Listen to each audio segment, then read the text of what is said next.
Welcome to the Wealthy Speaker Podcast. This is the podcast dedicated to people who want to speak more as a way to build their income and grow their business.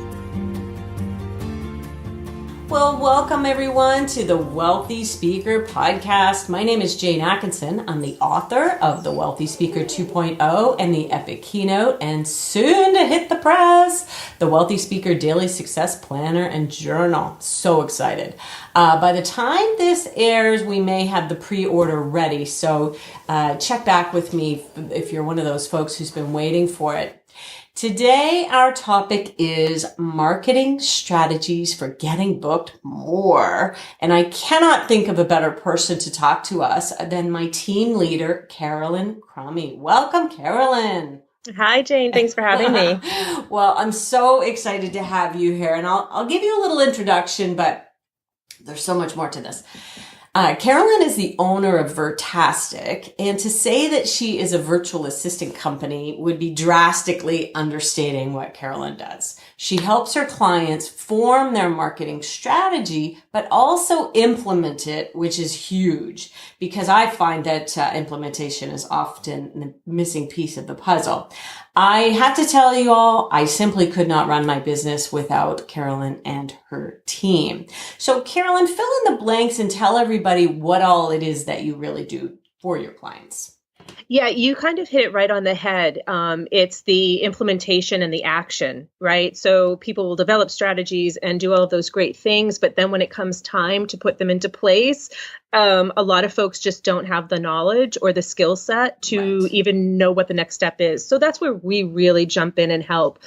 We have very strong background in marketing and operations, and those are really our focus. And so we'll come in and help folks implement, develop the strategies if they need help, and develop and then implement their social media, website, email marketing, content marketing, and really kind of put all of those things together for them, from putting the programs in place that they can use and the softwares to ensuring that everything works together at the same time, and they're also building a strong business foundation for everything to sit on. And one of the things that you had that a lot of people don't offer is Infusionsoft support, which is really how we got started. Was I was looking for some help with really making sure that I was using the marketing system that I already had to the degree that I could. And as I've said before on these podcasts, I feel like I have a Ferrari in the garage, and, you know, I've taken it around the block a couple of times, and you keep helping me, you know, expand where we're going around the block. We're getting bigger and bigger blocks, but really we still could be doing so much more. So I thought for the purposes of this call, we could talk about kind of three ideas. One is creating a clear strategy, and I know that you can help us go deep on that. Yes. Two would be consistency of message, and three would be consistency of timing. And I think all three of those will be really helpful for people in terms of, you know, just thinking about how they're doing things. Now, just FYI listeners, if you hear any strange background noises today, I have a brand new puppy named Jackson Triggs who is out in the hallway in the crate and may decide to yelp at any given moment. So just know we're not doing anything bad over here. It's just normal noises of separation anxiety. Carolyn understands because she has a house full of cats and dogs. I do. I know the problem. And that's what we are, you know, as entrepreneurs who run our businesses out of our homes. That's the beauty of being able to do that. I love it. Okay. So let's talk first about creating a clear marketing strategy. Talk to me first about what some of the mistakes, well, maybe not having a strategy might be mistake number one, but what do you think would be some of the things that you might see people coming to you wanting this, but when they really need something else? Yeah, so I think you, again, hit it right on the head. One of the biggest things we see is that a lot of times there is no strategy. It's just folks saying, oh, well, I heard I'm supposed to have a blog and now I need to have a Facebook page. But what about Instagram? I heard such great things about that. And there's such a huge influx of information, right? And people are out on the web and they're looking at things and, oh my God, this guy made $500 million by just doing this. And it all sounds so appealing. But then they just try to start just implementing. Piecemeal. But, it's piecemeal. It's all over. It's as we call it, the throwing the spaghetti on the wall. Let's see what sticks type of a thing. And that's, while you're doing stuff at the end of it, when you step back to look at it, what ends up happening is that maybe you've done something and you've seen a little bit of an uptick from doing that in your business.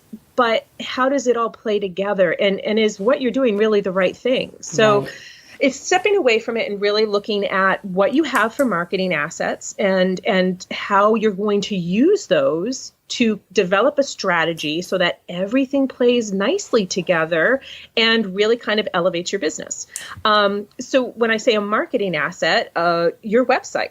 Total marketing asset, your social media platforms that you're on, Twitter, Facebook, Instagram, LinkedIn, those are your marketing assets. The signature in your email is a marketing asset. And I think a lot of people tend to forget that those are things that should all be used to help send the same message consistently out to the market so that you're very clear about who you are and who you serve. And most of these things were invented, like blogs and social media. All of the designs of all of those things, are they not to drive people back to your website? Is that not the purpose of most all of the things that we're doing? I think that's the only reason you should do any of the marketing that you do, is to drive people back to your website. Absolutely. I mean, that's where they learn about you. That's where they can see what you offer. That's where it all comes, together for you. So you could be doing the greatest blog writing possible, but sometimes people miss that call to action that says, come here to get this. Move over here to check this out, and driving people to the website and even asking for the business. Don't you think that that's a big miss that some people perhaps don't take advantage of? Yeah, that's a huge miss. And the other one that we see as well, a huge miss, is that, and trust, this happens all the time. And I know there's going to be people that are going to listen to this and go, oh, people will put the time in to create a blog post, to put it on their website, and that's it. Then they're done. They don't promote it socially. Right. It's almost, I always joke with that whole Field of Dreams things, just because you wrote it doesn't mean they're going to come, right? They're not, they don't know. How do your people know? Right. And you have to tell them. And so we see a lot of that where people are like, I just can't, blogging's a waste of time. I can't get people over to the website. I write and nobody comes. It's like, well, how are you telling them? Mm-hmm. And then seriously, I get back, well, what do you mean? Well, are you letting them know? I think I might put a Facebook post out. Is that it? Or, and how many followers do you have on your Facebook page? And they don't have many because they're not trying to promote that either. So it's time and effort that they're putting in, and they're just missing the couple of pieces that they need to make sure that time and effort pays off for them. And that's through promoting it, through sending a note to the folks that are following you already, reaching, there's a number of different ways that you can promote it from there. And so that's a big piece that a lot of people are missing. And when we talk about marketing assets, your website being so important, we all know that. But, I will say, and we were talking about this earlier, people miss out on the power of blogging and content. And one thing that a lot of people don't understand anymore now, with all of the changes to SEO that Google's made over the years and how confusing it can be, content is probably the largest factor that Google will use to consider when ranking your website. So the keywords are no longer the big thing that you're trying to spread throughout your site? No, it still has still has some importance, but the fact of that Google is now looking for valuable content on a website, and that's what will improve your ranking more than in conjunction with keywords and some of the other things, but that is probably the most important factor at this point. You remember back when keywords were the big thing. Well, then everybody started doing this, what you heard as keyword stuffing. Right. And so you just had a lot of crappy content that just had the keyword in there 1,000 times, and people were trying to, fool the algorithm. And, Google's much smarter than any of us. And so once they figured that out, that's what initiates all of these changes we've gone through. And now really what they are looking for is really valuable content. It's content that audiences are looking for, that they're coming to see. They look at how often it's shared, how many comments there are, and a lot of different factors. Engagement, yeah. Exactly. Okay. And that's a good indicator for them. So one of the things that we do, I would call it double dipping. We do our blog post, but we don't necessarily count on people having signed up for the updates on the blog. Yep. We also send it out to the entire database. Is that something that is a no-no? Oh, I don't think so at all. I mean, I think that as soon as you've written something and it's on the website and you have a following of people who have indicated that they want to know and receive more information from you, let them know it's there. And right. that's why we do that. So it's really just a teaser that we put out. So some of the systems that Carolyn has helped me set up is every Tuesday, in theory, time we don't. Every Tuesday at 1:00 Eastern time, there is a broadcast that goes out to our entire mailing list, and then the post has gone out onto the blog. But so we'll just do a teaser of it. Here's a little bit about what it's about, click through, and we can tell by the click throughs how many people are actually engaging. And does that part of them actually reading it and then going out and engaging with the website, does that help with Google? Oh, absolutely. Strong value in that. And that's another reason that we do that, right? This is your audience. They've indicated that they find value in what you have to offer and they want to be included when you have something new. And so we let them know so that, yes, they can come over to the website. They can interact with that new content. They can share it with other people that they think might have interest in it. And that's exactly why we do that. So it's not really, you call it a teaser, and the email per se is a teaser because we're not giving them all the content right there. But what right. we're just saying to them is, hey, by the way, you like the content that we provide, and here's a quick note. There's something new for you to come and see, and here's some more. Here's some more. Come and check it out. Right. And because as much as we'd love to think that we're super important in everybody's life, it's busy, and nobody's going to remember to come over to your website, my website, or anybody's website, unless something triggers in front of them at a moment that goes, oh. Right. I want to go and read that. Right. And so, and we've been really clear in terms of our lane. We've chosen our lane. And when we talk about picking a lane, we're really talking about topic, not necessarily target market. In my world, my target market is only one group of people, really, people who speak as a part of their business. And so that's made it a lot easier to not try to be all things to all people in the writing that we do. Whenever we put a podcast together, whenever we write something, and I say we, it's a team approach. It's not just me putting these things out there. It's always to the same group of people. And don't you think it's really helpful for someone putting together their strategy if they kind of have their avatar in mind, that perfect ideal customer? Now, there may be that you have lots of people on your list who aren't perfect, but to have that idea when beginning and when you keep going, isn't that a good thing to have in mind? 100%. You have to know that going into it. You've got to know who are you speaking to? Who are you trying to reach? And you have to define that right from the get-go. Because if you don't, that's when you really start to, as I call it, muddy the water, right? You start putting out stuff that just isn't relevant, or you think you have if you're unclear, your message is unclear. Right. It's that simple. And then you're not only are you not going to attract the right people, you're going to turn the right people away because they don't really understand what you're about. Because you're not speaking directly to them all of the time.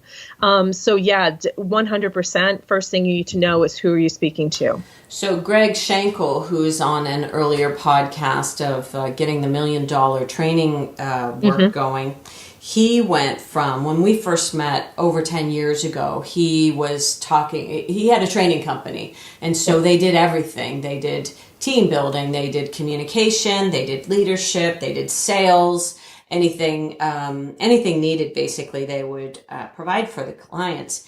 And he has gone so narrow. First, he went to leadership, which was very helpful in terms of getting more focus and knowing who that avatar was. But now he speaks only to frontline leaders, actually in manufacturing. And so his everything has changed over to this frontline leadership. And how much easier does that make Greg's writing out to his audience be? You know, before he didn't know what the heck to write about. Oh, absolutely. It really does. It simplifies it for you because now you know exactly who you're speaking to. And now that you have that focus, you know exactly the information you want to relate to them. And it really simplifies, we do a lot of editorial calendar planning for folks and helping them to figure out what they should be writing about. And that's the first thing we need to know is who is your audience? What do you specialize in? And it really does help you very quickly narrow down to say, okay, this is the audience. These are the types of things they want to hear. These are the types of things they're looking for when they're out on the internet. Right. So, Greg could start out every blog post. One of the main issues we have in frontline leadership is, and Absolutely. Go on from there. And you can really align the dots. Even if it's a little bit of a stretch, you can almost always bring it back to your central key idea. And I think that I see a lot of people writing on things that you think, well, what's that got to do with anything? And it muddies the water because all of a sudden it's very confusing, right? And you just go, what? What do you think about, I see a lot of that on Facebook lately where people are trying to engage their audiences by having these questions and I won't, draw out anybody in particular or poo-poo anything in particular, but sometimes I just think, is that really helping? Are you really strengthening your brand by asking this completely unrelated question? So I don't know. I mean, I guess it's engagement and maybe that helps, but I think that all engagement that you're doing for a business through your marketing channels, be clear about that. This isn't my private Facebook page or my own personal Twitter where I have the right on those to engage anybody that I want or to not engage with anybody. These days it feels like, but when it's your business and it's your marketing channel, it should always be extremely purposeful. What's your purpose? If you're going to ask a question of your audience, don't waste their time. Ask something that you need to find, you're going to find value from.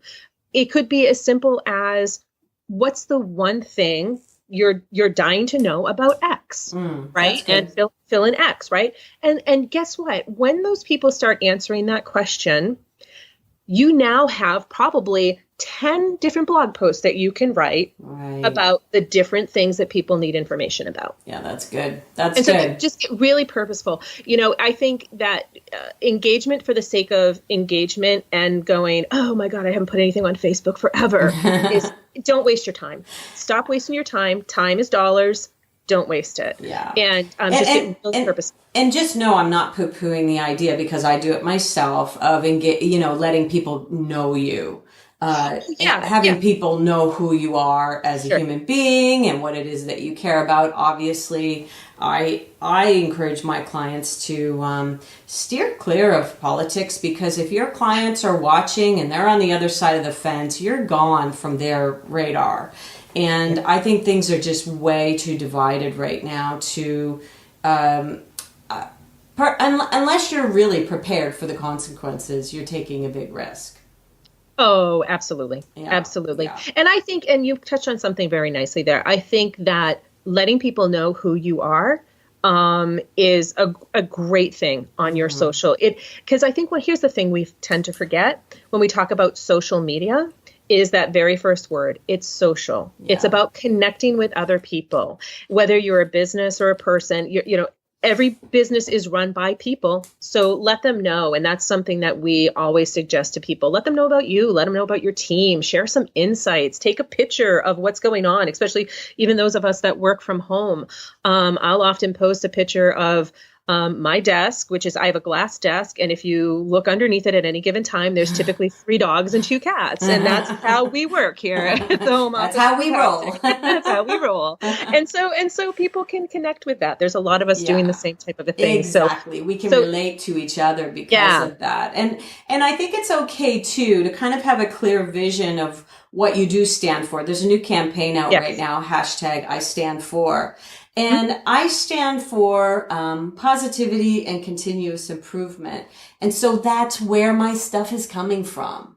Right. If and so maybe we figure out, well, what is the vibe that I want to give off here? Is it is it the cold, dark, angry vibe? Or is it and I don't mean to be Mary Sunshine, and I'm not, but at the same time, I try to be very careful and not create more things that are spreading negativity in the world. I just don't think that's helpful.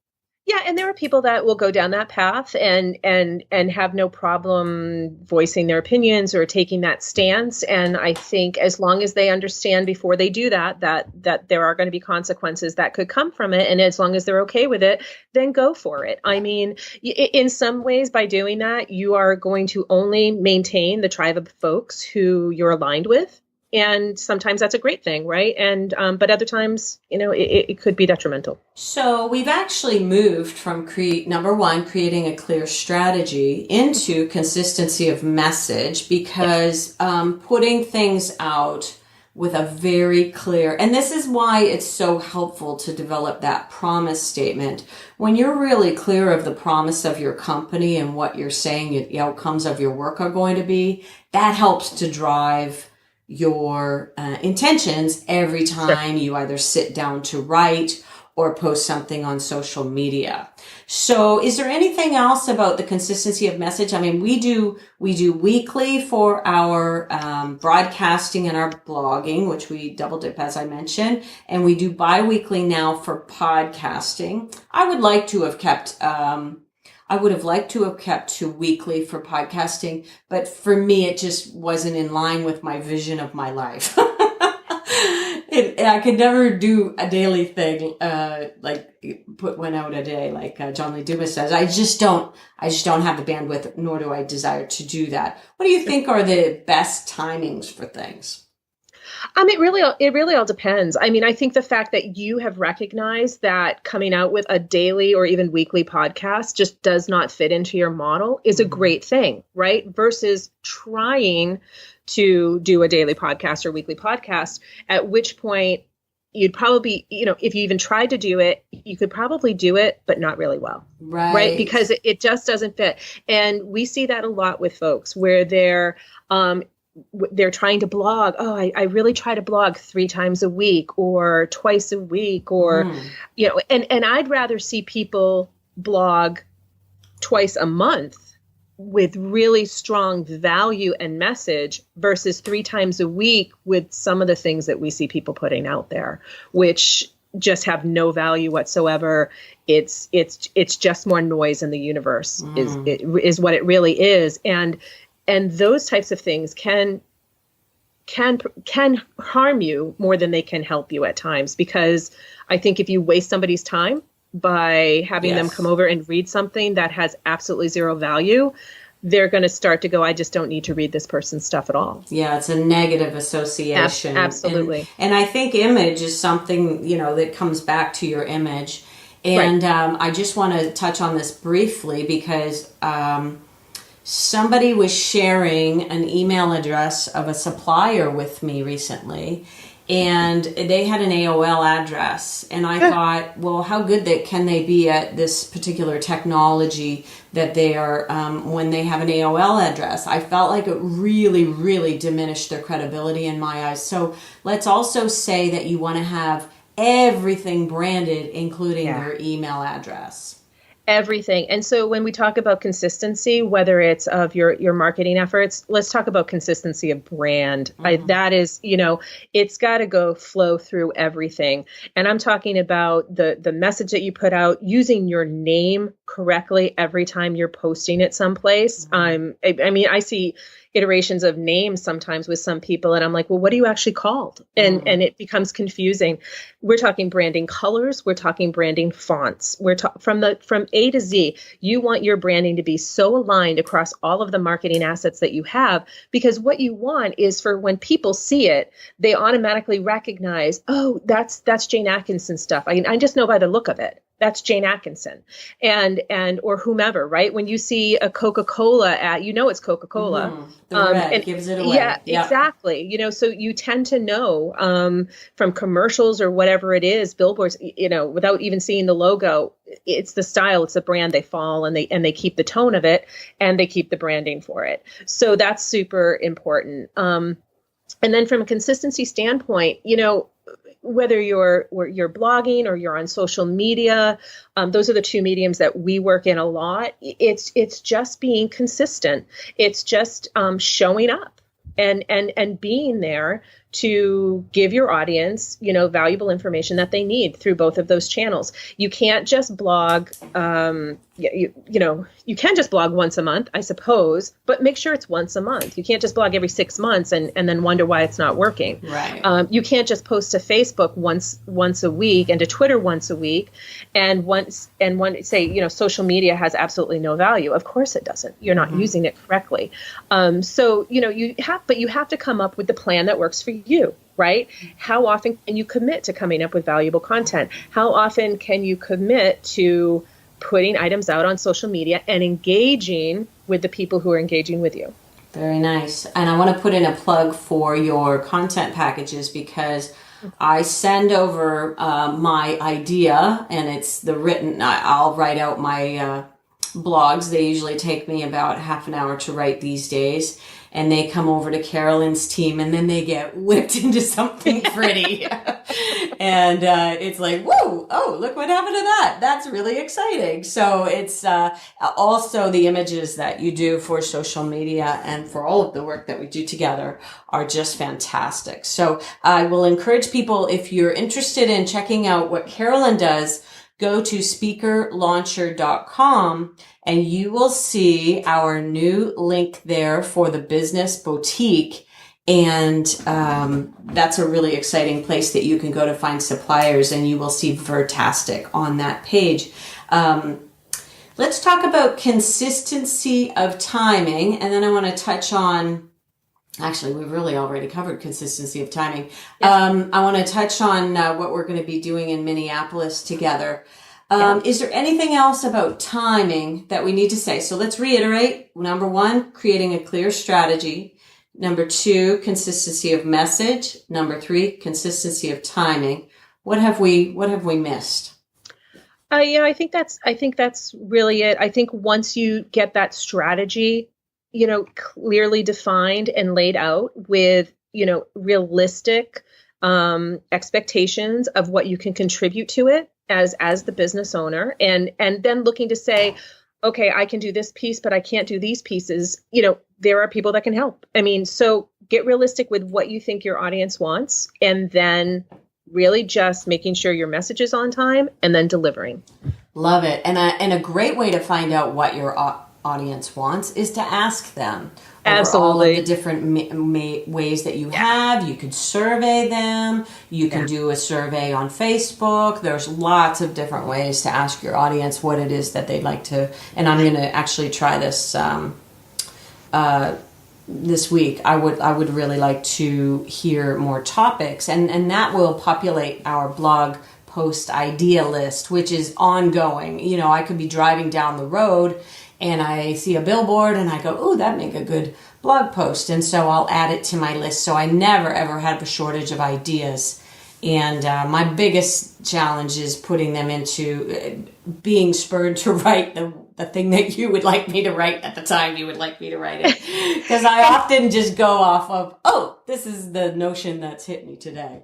Yeah, and a lot of times too, I mean, you don't even always have to ask for what content they want. A lot of times they're telling you. It's Yes. just you have to be able to go and find it, right? And we do that a lot with your content. We'll say to you, we'll look at Google Analytics. We'll look at how what are the top posts that you've had, and we know what those are, and we know that if that many people are coming, that means more people in your audience want to know about this type of a topic. And so we look at different ways that we can approach that topic and share even more information, dive deeper than we initially did, or take another spin off of it and bring them down another piece of it that makes sense. Good And point. so a lot of times they're already telling you, you just need to know where to go look. Right, right. And there's no harm in writing about the same topic in lots of different ways, Oh, no. because not only do people forget what they've read before, they need to hear it again and in different ways. And I often don't go back to see what I've written before because I don't want to be influenced by it. But I suspect that I've had a few posts that have some similarities to them. Hopefully not too much. But I just don't want to be influenced by my own Yeah. ideas. And one of the things we tell clients a lot of time, we actually wrote a blog post about this not so long ago, but repurposing content is a great thing to do. And it's not even just repurposing it as a new blog, but we'll tell people you can repurpose it as a video, talk about it. Because think about it, people learn in different ways. Some people will learn from reading, some people will learn from listening and watching you, create an infographic that outlines, maybe if you have something that's a list of key points, a video, the blog post. So there's a number of ways you can take one topic and turn it into something else. And you know what? Before you know it, when you talk about how difficult it is to blog, you took one topic and now you have 6. Okay, there's 2 months. I'm filled. There we go. What's next? Right, I mean, right. it depends how easy you make it for yourself. Well, imagine if you do a full day training on something and Oh my and you goodness. record it, and Yeah. then you could have that transcribed, Yeah. and then you could take that transcription and start to work with it and turn it into all kinds of different things. Oh, So we have. and our listeners have no shortage of content. I do know that. It's Oh, just yeah. whether they have the confidence to write. And I think the reason why people aren't confident about their writing is a lack of clarity. Wouldn't you agree? Oh, absolutely. Yeah, they're just, and I think, yeah, the insurity of, well, is this going to really matter to my audience? But that's always things that you can find out. And, the whole reason, especially for the folks in your tribe and your community and professional speakers, the whole goal of using content as a marketing tool is to further, let people know that you're an expert in whatever that thing is that you do. You need to define that you're the expert, you're the go-to person, and that's what you should be thinking about. Jane, you're the expert when it comes to helping speakers build a speaking business, and that's the information that you put out on your blog and are consistently, adding value for them because you're, taking that information and giving them that type of information of different things that they need. So it's all about building yourself as the expert and having this content to support that and further it out in that great big World Wide Web. So that's something that you should always be thinking about. But we have some clients who they'll send us, they love video, right? They hate to write. So they'll be walking down the street and they'll do a 4-minute video and talk about something that hits them, that's relative to their market, that lends to their expertise. And they'll say, here's that video I did. And typically from that, we can get 2 or 3 blog posts that we can create for somebody. Yeah, it's really just gleaming pieces from different, whether it's a training or a small video. There's always these different little pieces that you can glean from it that you can expand on that becomes quite valuable. I love it. And I think for people who really do feel like they can't write, even though they probably can, that's a great option for them. Yeah. I hope that they'll check you out for that. Now, we're going to be together this weekend in Hilton Head with our fabulous group of powerhouse women, but in November 17th to 19th, we are going to be together again in Minneapolis with not only my top 2 clients, Ryan Estes and Kendra Hall, but their team leaders will also be in the room. And actually, several of our audience members are bringing their team members as well. So we are going to have some really amazing conversations around sales, around marketing, around systems. And Carolyn will be in that room to be able to talk to at any given time, as well as on stage to answer questions for people. And if you are at all interested, I'll tell you who our target market is for this particular event. It's called Accelerate Live 2017, How to Build $1 Million Speaking Business, and really $1 million and beyond. And so I am so excited about this, and the tickets have been selling quite nicely this week. I'm really excited about that. Carolyn, this is going to be a really fun event for us. Yeah, I'm super excited about this one because, there's a lot of events out there. We go to events all the time. And you go, you get this overload of information, lots of great stuff, and you're so inspired. And then you get back to the office and it's like, yay, and those are such great things. And then fizzle, right? Maybe we implement one or two things. I think this one's going to be so much different. This one's going to be, you're going to walk away. There's a plan. You get back to the office. And I do suggest that people bring their team person, whoever that might be, because you go do your thing as the speaker. Your team member leader is going to have their stuff to put into place and put into action. And it's actionable. That's what gets me. You talk about what I'm all about, purposeful action. That's my thing. And this is going to be, you get back in the office that Monday and you're going to be ready to go. You're going to be able to start building this. You're going to know exactly what you need to do next, and you can make it happen. And I think, unlike many events, that's really what sets this one apart. Beyond the fact that Ryan and Kendra and just and Jane.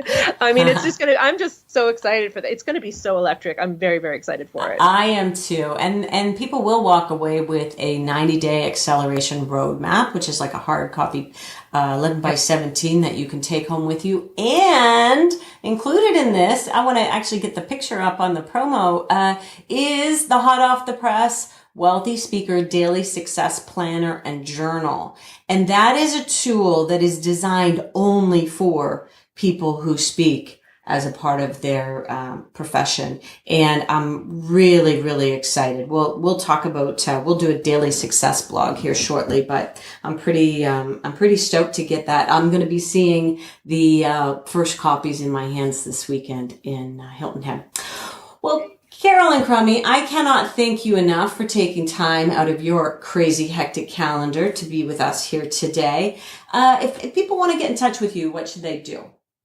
So if people want to get in touch with me, they can email me. I'm over at Carolyn, Carolyn, at Virtastic, and that's VIRTASKTIC.com. And you just drop me a note, and you can learn more about us on our website and what we're doing. And That's fantastic. Well, thank you so much. And with that, we will say, see you soon, Wealthy Speakers. Bye for now, everyone. Thanks for listening to the Wealthy Speakers Show. Please visit speakerlauncher.com for your free Wealthy Speaker audit, and visit speakerlauncher.com/podcast for show notes and